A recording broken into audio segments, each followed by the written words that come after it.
भारत के इतिहास को पढ़ता हूं, तमाम रक्षा मंत्री हुए, लेकिन जो ताकत, जो साहस और जो हिम्मत नेताजी ने दिखाया शायद किसी रक्षा मंत्री ने नहीं।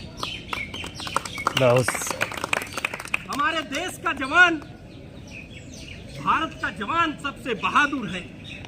श्रद्धेय नेताजी कहते थे कि हमें चीन से खतरा है, समय समय पर वो अवगत कराते रहते हैं।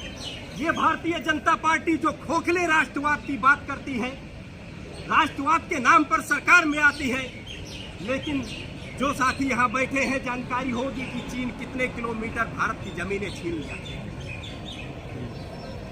इस पर भारतीय जनता पार्टी और देश के प्रधानमंत्री नरेंद्र मोदी का 56 इंच का सीना नहीं दिखाई देता है, लेकिन जब दलितों पर, पिछड़ों पर, गरीबों पर अत्याचार करना होता है तो प्रधानमंत्री नरेंद्र मोदी का सीना 56 इंच का हो जाता है।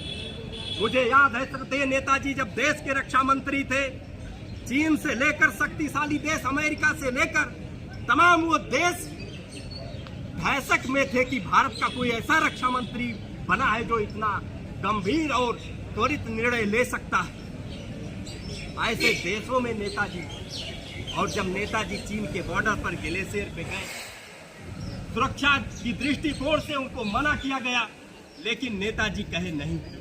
सैनिकों के बीच में बॉर्डर पर जाकर उन्होंने सैनिकों के खाने की गुणवत्ता को बढ़ाना हो, उनके पेंशन की व्यवस्था करना हो, श्रद्धेय नेताजी ने ये काम किया। शहीदों की केवल टोपी और वर्दी घर पर पहुंचती थी, नेताजी ने शहीद के पार्थिव शरीर को जिलाधिकारी की उपस्थिति में शस्त्र सलामी के साथ उसके घर लाया जाएगा, ये नेताजी ने व्यवस्था किया।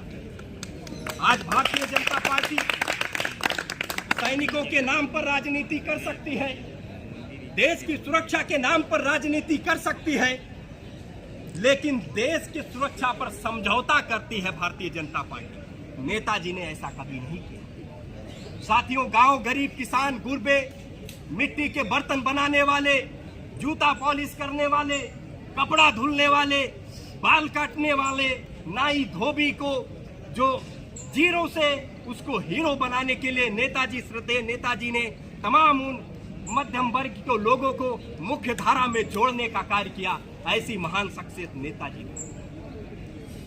साथियों, नेताजी हमेशा अपने कार्यकर्ताओं से आह्वान करते थे, कहते थे कि उनकी आप मदद करिए, जिनके साथ अन्याय हो रहा है उनके अन्याय के खिलाफ लड़िए।